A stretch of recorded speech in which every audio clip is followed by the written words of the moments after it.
Hey Raghunath, tell everyone about our Patreon community. Sure, Kastuba. The Wisdom of the Sages Patreon community is an incredible online yoga resource. If you like the type of yoga wisdom and culture we share on the show, then our Patreon community is a great next step. This is a listener-supported podcast, and any level of sponsorship will unlock a wide range of live and archived classes, talks, and even workshops. Raghunath teaches, I teach, and we have a host of other excellent teachers on topics ranging from yoga philosophy, asana classes, storytelling, Ayurveda, kirtan, cooking, meditation, and a lot more. We even have an incredible online Bhakti 12-step recovery group. So if you want to check it out, go to patreon.com/wisdom of the sages. All right, let's get it on.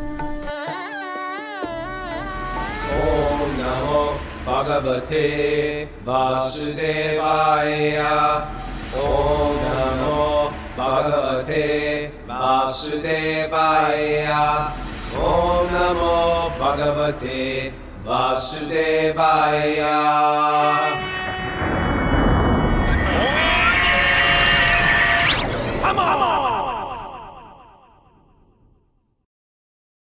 Live from Super Soul Farm. This is Wisdom of the Sages, a daily yoga podcast with your host, Raghunath, and co-host and senior educator of the Bhakti Center in New York, Kastuba Das. Welcome to the show, everybody. Welcome to Friday's study, reflections, banter about the Srimad-Bhagavatam.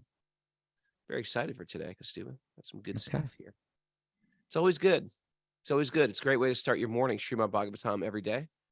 Want to welcome all the people on Zoom. You want to join Zoom, you can do it. You go to wisdomofthesages108@gmail.com and you write Miss Mara a note, please send me the Zoom link, and then you can join our little party every morning. Before we start the show, we want you to remind you to follow us, like us, share us, comment, etc. Write us reviews. It all helps with bumping up our listenership. Okay? Share it. Share it with people. Our listenership is spiking a little bit on YouTube. YouTube's not really like our place so much. It's not most podcasts. It's not the place. People go there, and you get like Joe Rogan or something. He'll have millions on YouTube, but most people, it's their lowest. Yeah, is it? You know that? You done the research? I've done the research. In any case, for us, certainly the audio downloads are all right. Are the majority, but somehow we've been spiking a little bit. Maybe people have been sharing links on YouTube. Maybe that's what's going on. Maybe they're sharing. That's why I brought it up. It's dark times. People need some lights. Okay. Talk to me, Kastuba. Well, I thought this is the point. You seem a little bit floating around today. A little floating. Okay, why don't we move over to Maraji, see if she's got any announcements for today. Starting tomorrow, I got announcements. Starting tomorrow, Mara's going to have her own microphone, right? Yes, I will. It'll be exciting. We have Back to Recovery group meetings today at 12:30 and 1 o'clock Eastern time. Also, Josh Kane is offering an asana class for our Patreon members at 10:30 a.m. this morning. Okay. And Sunday is Anu's postural yoga class. Postural yoga. As well at 10 a.m. for our Patreon members. I know what that means now. Yeah. Postural stuff. I got an announcement. Doing a retreat with Jiva G Life Coaching here at Super Soul Farm, September 28th to October 1st. And the BRG New Vrindavan retreat, October 5th through the 5th through the 8th. That's just Jiva G, not me. If you want to check those out, go to bhaktirecoverygroup.com. Okay. Go to their events, retreats rather, tab. Okay. Alrighty. Are you ready for a nugget? Yeah. You got one? You got a nugget? We got nuggets for you, Mr. Kastuba. You're going to like this one. All right. It's from William Blake. Of course. One of your favorites and mine. And you can dig into this, huh? Where's this from? Where's it from? Yeah. You don't know. I don't know. Do you know where this is from? Yeah, it's from his poem called Auguries of Innocence. Do you know what an augury? I don't even know what an augury is. It means like an omen, some foretelling. So this is as if an innocent person was able to due to they have certain insights due to their innocence, I suppose, right? And they're able to kind of share with us, hey, you know, our actions have consequences, trying to help us. Auguries. Yeah, we can get into some of those in a bit, but first the nugget. The nugget is like the opening kind of stanza. That was another movie my mother would never let me watch, The Omen. Okay, right now. Devil-based. No devil-based movies in the house. That was just the rule. This is very different than that. This is auguries of innocence. I think an omen is an inauspicious No, foretell, isn't it? No? marriagey. Mara, look that up. You go to school. Okay. Okay. What do you got for omen? An occurrence or phenomenon believed. No, you got to get you that microphone. An occurrence or phenomenon believed to portend a future event, such as an augury. Oh, there you go. Okay, I guess There's good omens. There's bad omens. Okay, I stand corrected, but the movie scared the hell out of me, and I never even saw it. I still never saw The Omen. Raghunath, let's stay away from pop culture squirrels, you know, and get into this this nugget. Okay, read it with your literary voice. To see a world in a grain of sand, and a heaven in a wild flower. Hold infinity in the palm of your hand, and eternity in an hour. This sounds to me, sir, Mr. Yes. Kostuba, like the Fibonacci spiral of the universe.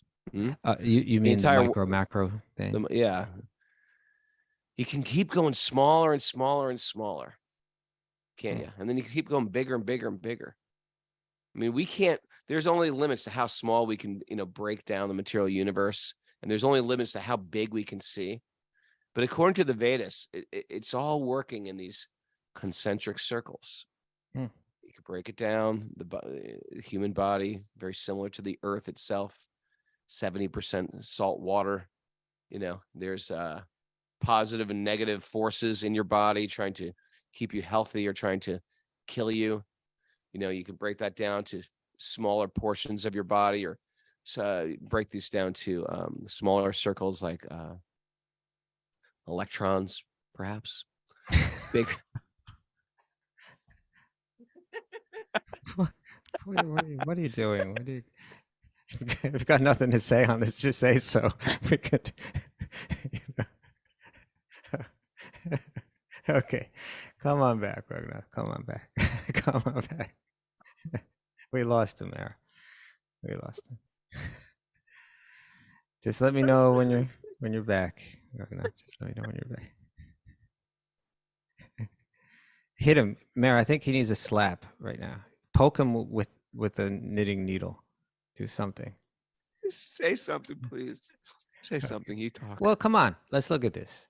Right? He's saying that he's drawing our attention to small things, right? But he's saying that by looking into them, they're giving us clues. They're giving us truths about what lies beyond. These are observable things, right? A grain of sand, a wildflower. These are little things that we can observe, but he's saying, hey, look deeper, right? In every little thing in this world, there's a clue, some truth about something that's beyond what we can observe so easily. Grander. Something grander. Yeah. Mm-hmm. Yeah. And so there's that there. And then when he's saying hold affinity in the palm of your hand and eternity in an hour, right? Trying to understand how this, from the Vedic perspective, right? How this illusory realm is constantly giving us clues about what's beyond the illusory realm. Right. And trying to, we were talking yesterday about how kind of there's this default kind of way that we look at success in the world, right? Okay, my senses are calling me to satisfy them, so I'm successful if I'm good at satisfying the senses, good at fulfilling material desire. These texts are calling us to try to break that default kind of way of thinking and try to understand that there's meaning in everything, right? That there's meaning in every event in our life. There's meaning in everything that we can observe. And he's trying to say, see affinity in the palm of your hands, right? See eternity, that there is a realm that's beyond these laws that we're locked into in this world. And try to contemplate that. You have to think about it. And there's something that I really loved in this, Raghunath. I'd heard this this stanza here many times, that you probably have as well. It's often quoted. Have you? I thought we had quoted it once. Maybe not. I don't think so. I mean, maybe, but I don't think we ever had it as a nugget. Yeah.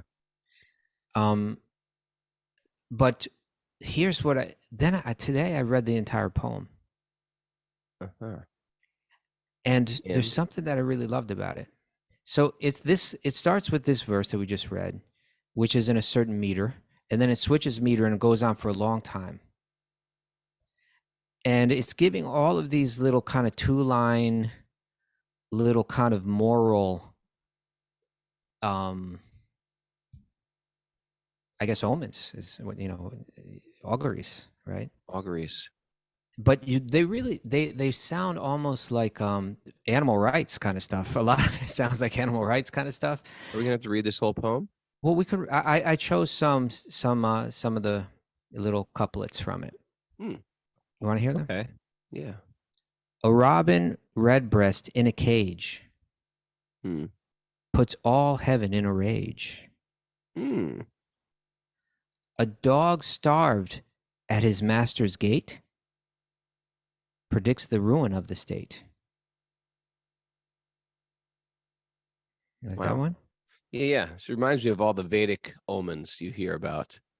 There's a person suffering, so that means the king was, going to get punished for that. Yeah. Or it reminds me a lot of, when you read the first canto in Srila Prabhupada's commentaries in the first canto, where he's going off a lot there about how the mistreatment of animals causes our own destruction, right? It's just this karmic laws and how they work. Sure. Each outcry of the hunted hare, a fiber from the brain does tear. Wow. Right? That our cruelty, it not only harms the person that we're harming, but it kind of makes us duller, right? It makes us more callous, still more callous, right? It's not just in the act itself, but the result of the act, or let's say the result of the act isn't necessarily only that I will be hunted in the future, but it means even right now, it affects how I think and how I see the world. He who shall hurt the little wren shall never be beloved by men. Makes it sound like a lot of people are out there hurting wrens. Kill not the moth. Only people hurting wrens are my cats. Kill not the moth nor butterfly. For the last judgment draweth nigh. Wow, this is beyond animal rights. Mara, what does that last statement remind you of? I'm serious. Tell me. Kill not the moth nor the butterfly. What does that remind you of? Come on. We can't hear Mara, so you got to fill us in. Right? She's saying, I know nothing. I know nothing. She's denying anything. You're denying the fact that you put up a Japanese beetle killer pouch on the plum tree yesterday. Oh, that thing kills the beetles? Okay, let's continue. There you go. Just to let you and Mara know that the last judgment draweth nigh. You might want to consider that. Okay. The Japanese beetles you've murdered. So that was like all bad karma. Now a little good karma, right? Okay, give me something good, please. The beggar's dog and widow's cat, feed them, and thou wilt grow fat. In a good way, I think. Not like fat. That's when fat was good. Yeah, okay, that's right. A truth. Oh, this is kind of a famous one, and it's applied in political circles often. But it really is a good meditation for life. Yes. A truth that's told with bad intent beats all the lies you can invent. Ah, that's a nice one. A truth told with bad intent. Now, there's something that I love about this poem already. Right, what's a truth told in bad intent? Like, You're just ugly. that, It's just an objective fact. Something like yeah, you that. say an objective fact, but you're actually using it to harm another in some way, you know. Right. Okay. But here first of all, I want to say so far what I really love about this poem is Sure. it started because pet peeve of mine, right? Pet What? peeve that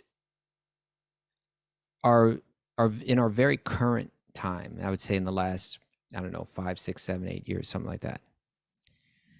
You know, a lot of the calls for social justice, Mhm. they deny the value. They almost like knee-jerk fight against, you know, calls to go within and improve oneself, or calls to try to understand what is beyond this world, because they're saying if you're concentrating on that, then you're not concentrating on the injustices within the world. Mm. Right? So you with me? I'm totally with you. Okay. I think I think we didn't even get to this place yet, you and me, because we've thought through all that stuff. We thought the best justice we could do for the world is to work on ourselves. And by working on ourselves, you're working on the world. Yes, by working without working on the self, even the truths, Fire and blanks. Even the truths are told sometimes with bad intent, and they beat all the lies that one can invent. And I do see that amongst, you know, I don't want to generalize too much, but sometimes I see that those calling and ranting for social justice the most, sometimes they're the bitterest ones, and they're actually intentionally trying to harm others. If you step away and you become hateful, then you've defeated the purpose. Yeah. If you're hateful, if you're shaming, because a lot of times that has a lot to do with both, you know, political extremes. They're just shaming the other one. Well, try that in your family. See if that works. See if you want your kids to change by shaming them. See if that works. And the so why do you interesting thing think is if there would be political change through shame? And the interesting thing is sometimes we do see that people do change and they still hate them. No, you can't change. You are what you always were. And it becomes condemning. You hold a person to what they were. Oh yeah, we found a racist comment that you made 10 years ago on your Instagram. What has it got to do with me today? You know what I mean? We want to hold people to something that they were. It's not a very it's not spiritually based. Spiritual based is we believe in that people can change at every moment. Therefore, we don't hold them to their past. We don't even hold them to their present. And that's the beautiful thing about a spiritual philosophy is we're seeing people as greater than they are. We're loving enemies. That's, you know, Christ taught you got to love your enemies. And why? Because it's by loving you see their transformation. You invite them to transform. Yes. And so one thing that I really like about that is it started with this, and again, that first stanza that we read, it's in another meter. So it's kind of like clearly the opening, right? It clearly meant to introduce something. And it's calling us to that very, you could say inner, but it's also zoomed out kind of view. In other words, otherworldly, however you want to put it, whether you're going within or whether you're zooming way out. It's calling us to consider life more deeply, consider ourselves more deeply, consider truth more deeply. It's you know, it's kind of that navel gazing kind of, if people might, you know, criticize it that way, right? See the world in a grain of sand, you know, look at the flower. Hey, what about the injustice in the world? Do something about that, you know, affinity in the palm of your hand and so on. But it's saying we need to think like this. It's healthy to think like this. It's very nourishing and purifying to think like this, because it's leading us to spiritual thought, and spiritual thought is the key to overcoming injustice. Otherwise, it's just a battle back and forth. It's only real love that only exists based on spiritual truth that is kind of the balm for all of this. And so it starts with this very otherworldly thing, and then it brings it right into the world and begins to talk about compassion and how it needs to be shown, and how when compassion isn't there, how it brings in auspiciousness. And it just goes right down the list, you know, and specifically speaking about how we treat animals. It just goes right down the list. So in other words, how you think in it, how you your internal life should naturally manifest in your external behavior, or you can say your external behavior extends from your internal life. And let's not forget that, otherwise we're really hopeless in trying to overcome our problems. Now there's another, I think I'm not sure if this is the very end of it, but this comes later, and I was really blown away by this. You ready, Ragnar? Yeah. He says, it is right and should be so that man is made for joy and woe. Mm-hmm. Okay, so it's actually a good thing that we enjoy and suffer in this world, right? Like it's meant to be that way, right? Sure. It is right and should be so. Man was made for joy and woe. Well, please pause. You can micro this to a family unit again, not just mankind. But if you give your child everything, I was talking to my friend Mukunda yesterday. It's like, we've done everything for these kids. We can't make their lives any easier.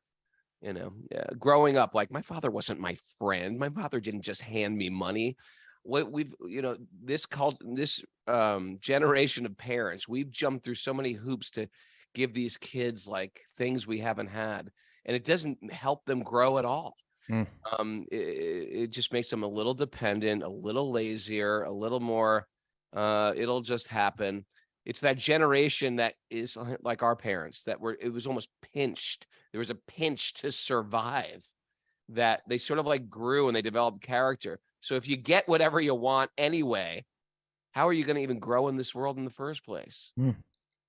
So that's the family version. So imagine that with mankind. Sure. It's, what is it? Woe and what's the other one? Joy.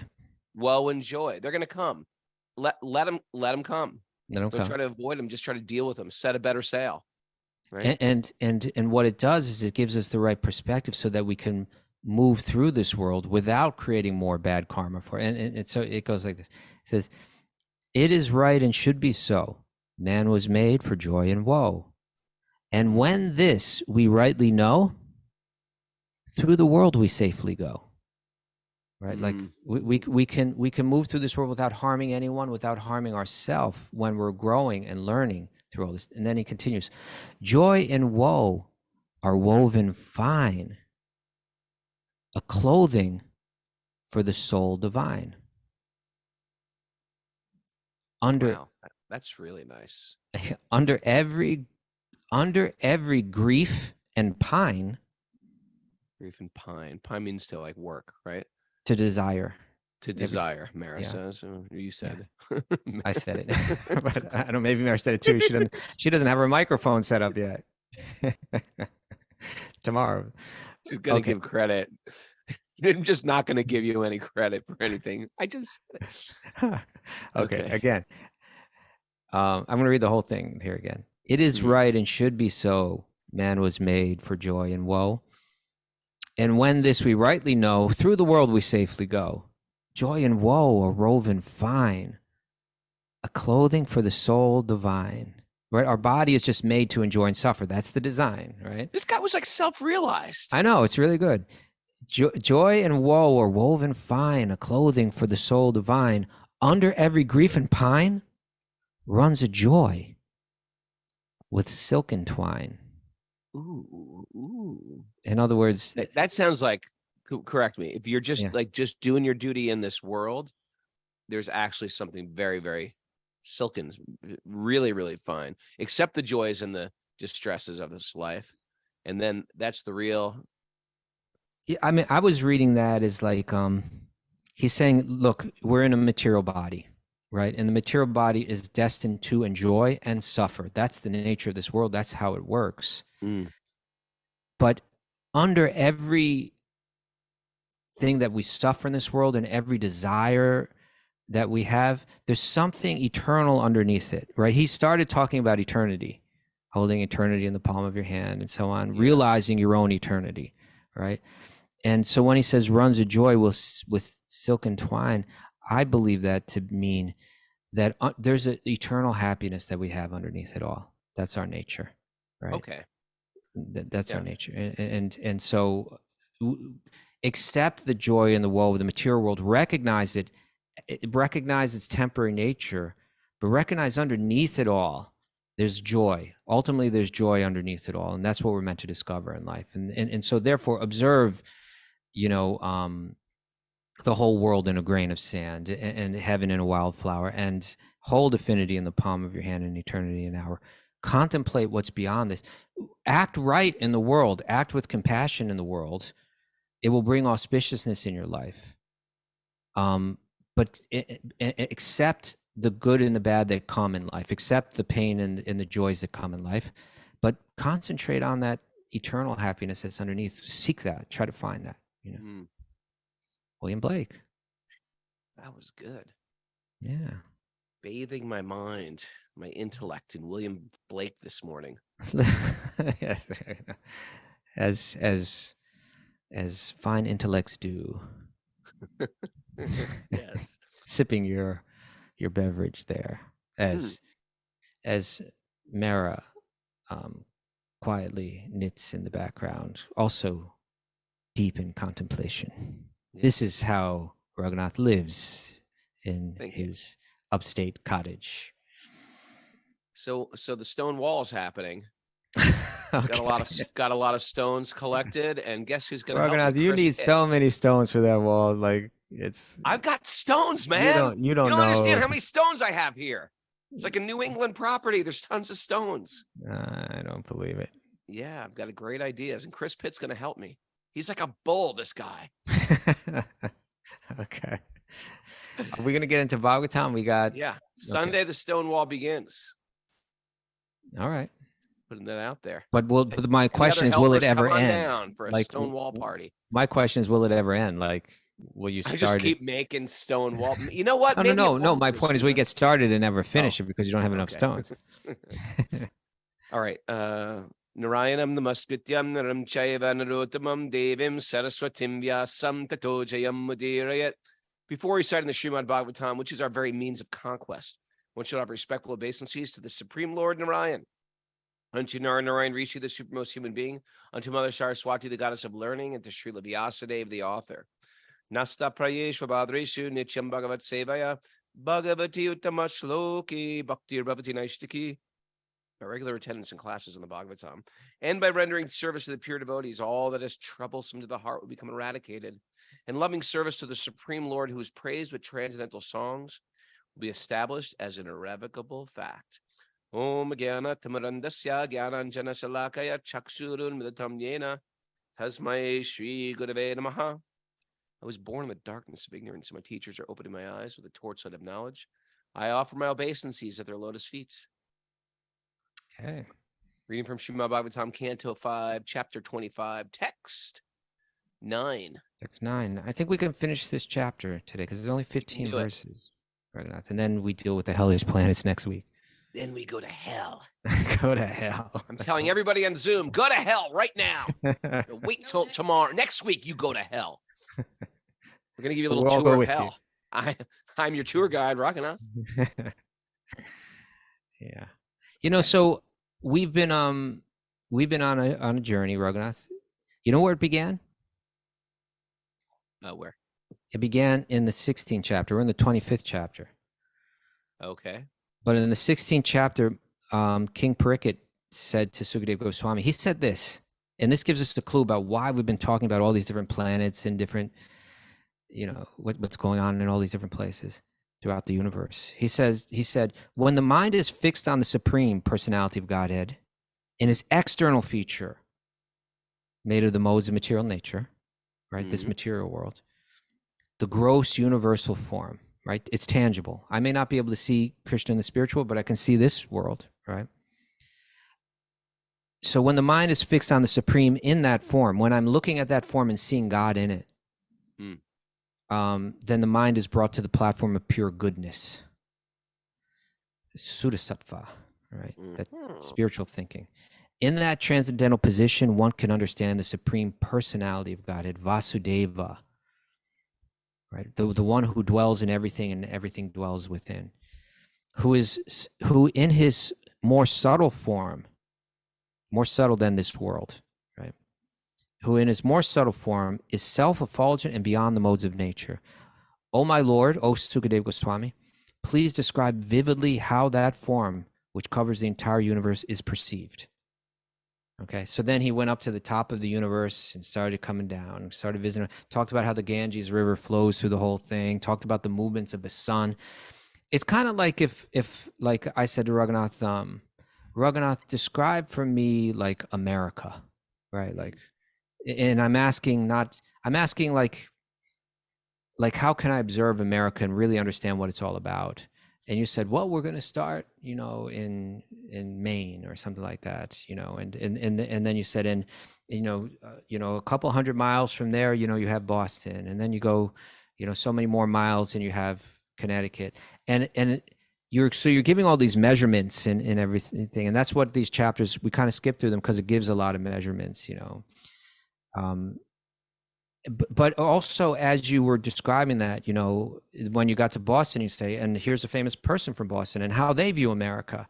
And then you would hear from that person, and then you would move on to New York and you'd hear from someone there. So we've been coming through the universe and hearing from everyone within that universe, how Vasudeva, how the supreme person who's in one sense, this is his body, and he's the soul of this body, how they relate to him, how they see him, how they pray to him. And now we're coming to the very bottom of the universe, and it's kind of wrapping up. So we hear these now we hear these last verses beginning with text number 9.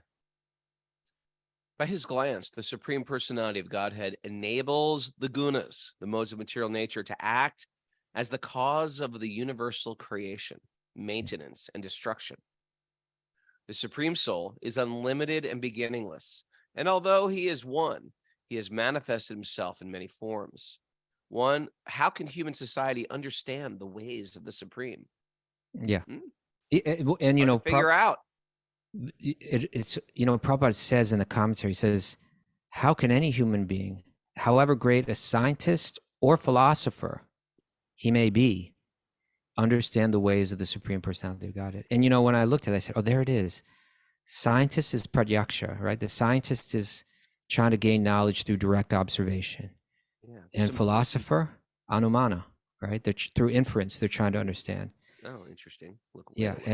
And so, but we really, because this is so beyond our direct perception and even beyond our inference, one needs to hear, right?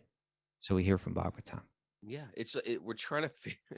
It's amazing how we can't get this. But you know why? Because Pratyaksha does deliver some things. Sure. I can figure out how to build an electric car, how to build a computer. I can figure out something with direct perception. But there's certain things that not only I can't figure out, but I can never figure out. Right. There's certain things I will never be able to figure out. And we just don't want to admit that as a human species, right? Some of us don't want to think we can't figure everything out. We just feel like it's coming. We're going to figure it all out. No, you're not. No, you're not. We have limited senses. There's certain things we just won't be able to figure out. And it's not that you just hear blindly. You hear from a text like Bhagavatam, and you can go to other texts as well. Do you hear? And then you apply your inference to that. And then you apply your direct perception. And what I'm perceiving in this world, is it consistent with what I'm hearing?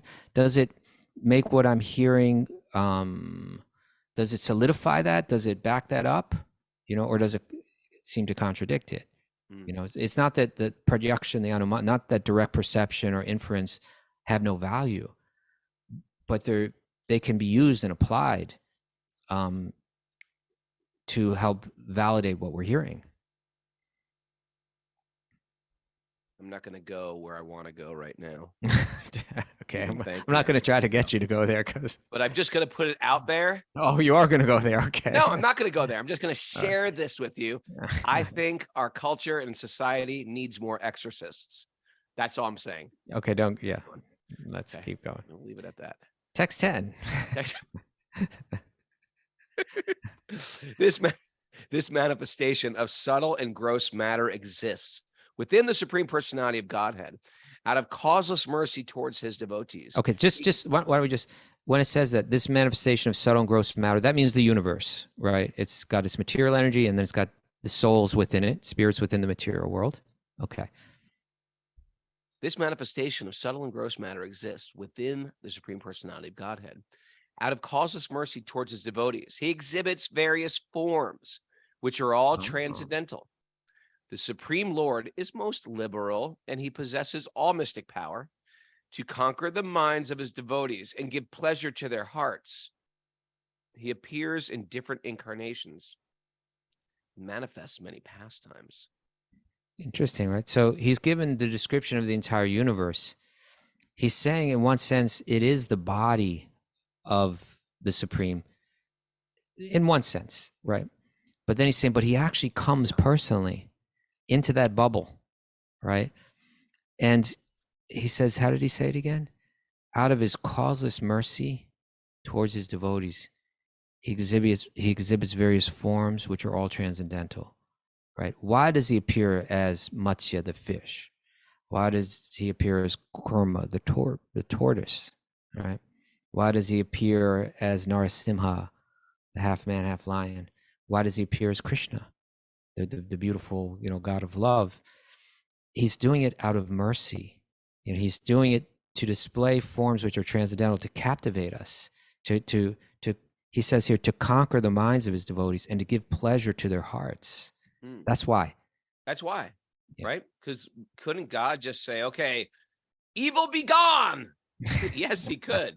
But it's thousands of years later, it's millennia later, and we're still telling these stories, and they're enlightening and they're charming, and they stay in our mind. Yeah. Just like the same way you watch a movie, a movie stays in your mind. Hearing these pastimes on a regular basis, they stay in your mind. They become part of your thinking process. They become a meditation. Isn't that what a meditation is? Something that stays at the forefront of your mind. These stories become the forefront of your mind. Yeah, they're calling upon intelligent people to consider the possibility, right? That there's a lot that exists beyond what we consider normal. Yeah. And there's really no true objective way to deny that it could be. You just got to say it could be. Yeah. I saw some YouTube clip recently by a popular speaker who's an atheist. You watching YouTube again? Occasionally. And what are you just trying to get me? I was watching something meaningful.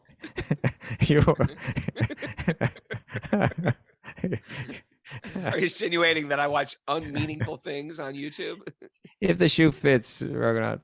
If the shoe fits. Oh, floods. Oh, that hurt. I thought floods are a big problem. Huh? Go on. Okay. I'm watching a lot of flood videos lately. I think his name is Sam Harris. Is that his name? Oh, yeah, he's a famous atheist. Okay, who a lot of times I'm seeing the guy. He seems like a pretty reasonable guy. I kind of like him. Seems like a likable guy. Atheists are very reasonable. Yeah, but sometimes they're unreasonable. And what he was saying to me was very unreasonable, though. It was some clip that was like kind of he was giving us proof of why, or at least why he doesn't believe God exists. Yeah, and it's just sometimes I just say, God, you're so damn intelligent. How can you give such a weak argument? It's like you're trying. From God comes forgetfulness. Oh, there you go.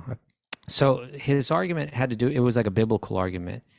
And he's just saying, if God wanted to prove that he was there and he was real, he could have done it so easily in the Bible. He could have just said things that are clearly and undeniably true now that he couldn't have known then. He could have just made it easy.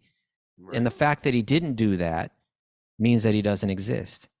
And it's like, my response is, my response would be like, you're an intelligent person. Right. I don't deny that. So either the weakness in I would say something like this. Okay, that's your argument. Now share with me the weakness in that argument. Right. You must know that there's a weakness. If you can't recognize the weakness in that argument, then you're really blind in some way. And the simple weakness is maybe God doesn't want to do that. Maybe that's not his purpose, to make it obvious that he exists, right? Maybe maybe there's even just a 0.001 degree of mystery in this world, Right. It's not all meant to be some big, obvious, clear thing. And either you're good and you accept what's obviously clear, or you're totally evil and demoniac and you're turning away from it. No, maybe the world has mystery built into it. And maybe that mystery is built in for a purpose. And if that's a fact, then your whole argument falls apart instantly. Right. So why would an intelligent person like you put forward such a weak argument? Either you're really blinded, or it's not a good argument, and you're just throwing it out there because you think you can get away with it. I don't really know. Maybe it is you're kind of blind because of what you want to see. I don't know. Who would argue for atheism? Especially, you're not going to be able to figure it out anyway. And what a hopeless world. At the very least, what a hopeless world. And also, Well, they'll argue how do you why even behave? How do you even behave in this world? Why follow any rule? If I was an atheist, I'd be like, I'm not following any rules. I'm making my own rules up right now. I'd be stealing stuff from Mara. She's like, where are all my scarves? You can lie. In a world where there is no right and wrong, you can do anything. Yeah, you could. I mean, they'll have their arguments for that. But ultimately, I think you're right. I don't think there is any objective morality. Yeah, with that. Okay, now, if you were to zoom out of atheism and be like, it actually means nothing. Stop trying to add meaning to your nothingness world. Right. Yeah, whatever meaning you give to the world has no more weight than any opposite meaning I might give to it. Yeah. Anything. Murder. Anything. Well, I told you about when my friend who Church was of Satan. Yes. Yeah. Church of Satan guy. Yeah, he was making. Kostub, if you missed the older episodes, Kostub is good friends with the leading priest of the Church of Satan. President of the New York chapter of the Church of Satan. Okay, thank you. New York chapter. Let me clarify. Okay. He became. And not when I knew him, long after I knew him. Congratulations. Tell him, offer my respect. He's passed away. Oh, really? He's in hell right now. He's in hell. You get what you want, I guess. No, I think he had prasadam. He a few things probably protected his soul. But here we go. Maybe he didn't want to be protected. Maybe he wanted to go to hell. Well, he had prasadam anyway, so. Well, maybe he's like a king of hell. All right, let's not speculate about his exact position in hell. Let's focus on what he said. He was being interviewed on the radio. Okay. And he was presenting that all morality is just totally subjective. It's totally man-made. There is no good or bad. All of that is just imposed upon us. All of these morals and all the et cetera. Yeah, that's pretty satanic, actually. That is the satanic kind of. Right. That's their view. They don't actually believe in the devil. They just believe that all this morality is imposed upon us, and they do these kind of demonic rituals just to kind of crack the programming in the mind. I've been programmed with all of this morality. I want to end it, so they do these rituals that are like anything against morality, orgies, designed particularly against the Catholic Church, like that kind of thing, like orgies, what? Yeah, things like whatever they things do like that. Yeah, drunken drug. Yeah, and look, if they had it would be in the dress of a nun and a priest, or something. Just like the whole thing is meant to kind of break that. Okay. But my point is this: so the whole interview was his presenting this point and arguing it from so many different angles. And at one point, towards the end of the interviewer said, "Well, what about something like child abuse? How are you going to defend that?" Well, then he said, "Well, of course, that's wrong." It's like, well, hold it. You ruined his whole point. Hold it. Yeah, it's like about locking children in your basement. Yeah. What's wrong with that? There is a right and a wrong. There is a right and a wrong, and I don't believe we can get the world we want and become the people we want to be.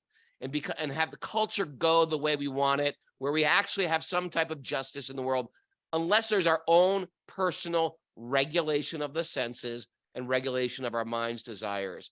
Our mind's desires aren't just to be fulfilled at do whatever you want to do, explore. No, we're meant to control our urges and our past. Just because we have an urge doesn't make it a good urge. We have our senses, our mind, they have to be regulated in a healthy way, or else there's going to be chaos in our own private life, and chaos in a communal life, and chaos in a global life. I'm sorry. Go to hell, sir. You go right to hell with your philosophy. Don't say that. No. All right. Well, we say this is like satanic, but truthfully, I've seen it like in yoga communities too. It's like people say somatic healing and feel through the body and let your your hindrances and your right. Yeah. holding back and just let it go and free your hedonistic philosophies. Yeah, it's just like find your great pleasures through your desires. You've been suppressing your pleasures. Learn how to pleasure. And it's like tied in with real long-term joy can happen when you just surrender to your passions. And it's just bull. It is bull. That's the whole Bhagavad Gita is like, no, you got to control them. You got to regulate them. It's not through the senses that we find our pleasure. It's on a more subtle level. Get that through your head, somatic healers. Okay, let's not. Come on. Both the satanic and the somatic we're dealing with it. Okay. Well, only because that satanic stuff he was saying, there's like no end to it, and that's why the guy pulled the trump card on him. And what that was like, your philosophy doesn't actually work in the world. It's all. That's the thing. The philosophy's got to work in the world, and that one doesn't. Okay, let's wrap up the chapter, Raghunath. We got only a few verses left. You don't want to go more into child abuse and I don't think we need pleasuring the body and opium orgies. Okay. We just heard about how the beautiful Krishna, out of his compassion, his love, his mercy, he manifests in all these beautiful forms. He comes as Krishna, etc. Thank you for taking it back to something real. And then text 11 shows. Text 11 shows even how if he is. I'm sorry. It shows how a special way that he manifests in this age. That's in his name. Even Krishna, if he is distressed. Yeah. Are you distressed right now? What's going on? I'm a little distressed. Okay, well, even if you're distressed, I got some good news for you. Just read this verse. You'll feel better. All right. I was going to share with you, but okay. even if he be distressed or degraded, any person who chants the holy name of the Lord, having heard it from a bona fide spiritual master, is immediately purified. Yeah. It says, even if he chants the Lord's name jokingly or by chance, wow. He and anyone who hears him are freed from all sins. What? That sounds so like, really? Burns the bad karma. It burns the bad karma. Jokingly. Hey, you crazy Hare Krishna. Woo, woo, woo. Whatever. Something like that. Yep. That helps you. Jokingly. Therefore, how can anyone seeking disentanglement from material clutches avoid chanting the name of Lord Shesha? Of whom else should one take shelter, Kostuba? Yeah, well, so we just heard in the previous verse how Krishna manifests as different avatars. But in this verse, we hear how it comes as his name. That's an avatar, right? It's what it Kali Kale, Nama Rupe, Krishna avatar. In this Kali Yuga, Krishna comes as the avatar of his name. And this is particularly merciful. And you know what this is? This is foreshadowing, Raghunath. What? Because we're almost done with this chapter. And then we're going to hear about hell. Right? We're going to hear about the bottom of it all. Yeah. And that ends the canto. Where does the next canto begin? Do you know what the sixth canto begins with in response to hearing about hell? I don't know. The story of a Jamil, a person who is about to be dragged to hell and by chance, not out of devotion, chanted Krishna's name. There you go. And we see what happens. Okay, so this is a foreshadowing of that. Okay. Because the Lord is unlimited, no one can estimate his power. The entire universe, filled with its great many mountains, rivers, oceans, trees, and living entities, is resting just like an atom. Zoom out. One of his many thousands of hoods. Amazing, huh? Is there anyone, even with thousands of tongues, who can describe his glories? So we've heard now, and we've been skipping over all the measurements, but we've come down through the entire bubble of the universe, and it's been giving huge measurements of hundreds of thousands, millions of miles, this massive, and hardly we can estimate the size of it all. And it says that it's just a tiny little speck. A tiny little mustard seed, just like our poem today. Yeah, that's right. Right? Yeah. Our whole universe in a mustard seed. There is no end to the great and glorious qualities of that all-powerful Anantadev.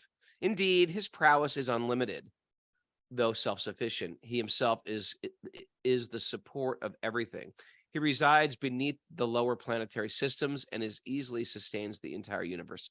It's amazing that with all these like scientific measurements, etc., then it goes into the about electrons, in-depth science, and then all of a sudden it pops back into the entire universe is supported by a multi-hooded snake. You know what I mean? It's like, wait a second, is this fantasy? Is this reality? Am I studying like chemistry? Am I studying astrophysics, or am I reading like child's fables? It's beautifully melded together. Is this the real life? Is this just fantasy? Caught in a landslide. Okay, why do you always go to the falsetto thing? Okay, we're almost done. There is no end to the great and glorious qualities of that powerful. We Lord. just read that one, text 14. Mara, you didn't scroll up. Oh, that's the bottom. My dear king, as I heard of it from my spiritual master, I have fully described to you the creation of this material world according to the fruit of activities and desires of conditioned souls. Those conditioned souls who are full of material desires achieve various situations in different planetary systems. And in this way, they live within this material creation. Okay, everything I've been telling you about this whole universe, you end up in different places according to your choices. And finally, my dear king, I have thus described how people generally act according to their different desires, and as a result, get a different type of bodies in higher or lower planets. Oh, don't bring me to a lower planet, please. You inquired of these things from me, and I have explained to you whatever I have heard from authorities. What shall I speak of now? I can just imagine her next life going to Japanese beetle hell. Welcome, a giant beetle. I was like, oh no. I knew it was coming. I know it. Those bags on the trees. Get in the bag, Capo. I didn't know the bag killed them wrong. I thought you kind of collect them there and then maybe take them somewhere. You collect there. They do collect there. I don't think they can get back out. Yeah. I don't think they can come out. It's like a roach motel. They check in and they don't check out? They don't check. Yes. All right. Oh, Mara, Krishna. Mara, do we have any takeaways for today? Make that a takeaway. I don't want to go to the Japanese beetle hell. There's a realm beyond our world. Contemplation is purifying and nourishing. It is. Just contemplate what's beyond. Cruelty increases callousness. Yeah, it tears a fiber from the brain. Yeah, cruelty is callousness. By working on yourself, you're working on the world. Mm-hmm. Spiritual philosophy is seeing others at their fullest potential. Oh yeah. Well, yes, I wrote that. Okay. Spiritual thought is the key to overcoming injustice. Yeah, it's spiritual knowledge. Yeah, I think so. There's an ultimate joy beneath our prescribed woes and joys. Silver thread. Silken twine. thread. Silken twine. Silken twine, like silk pajamas, sort of. Yeah. Underneath the clothes you wear during. What's the thread count on that? Let God conquer our mind and fill our heart. With his beautiful avatars. Mystery may be built into our world for a purpose. Well, there you go. Take that, Mr. Harris. Yeah. Our senses and mind need regulation. Yeah, you can't just do whatever you want. And And I don't want to go to Japanese beetle hell.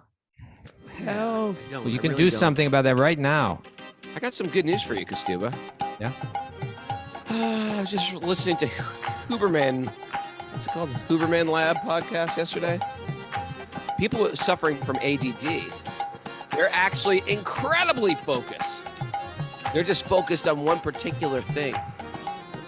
They're not all over the place. They're just like really drilled in. It's not a bad thing. It's a good thing. It's a Are very, you very good claiming thing. that you have that condition and that? What's and that? Are you claiming that you have that condition and it justifies your behavior? Yeah, it does. Not only justifies it, it Glorifies glorifies it. it, appreciates it.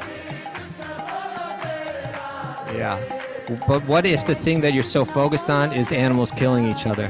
Well, The video sometimes clips, it is, so- but sometimes it's other creative, wonderful things that can help the universe. Such as? Electrons. Oh, God. Here's the deal. There's ghosts and evil spirits in this world, and they need to be exorcised. And if we don't deal with it, we're just going to go to the pharmaceutical industries. But I'm convinced, like depression, addiction, and stuff like that sometimes has to do with ghosts and spirits, evil spirits. Rage, murderous desires.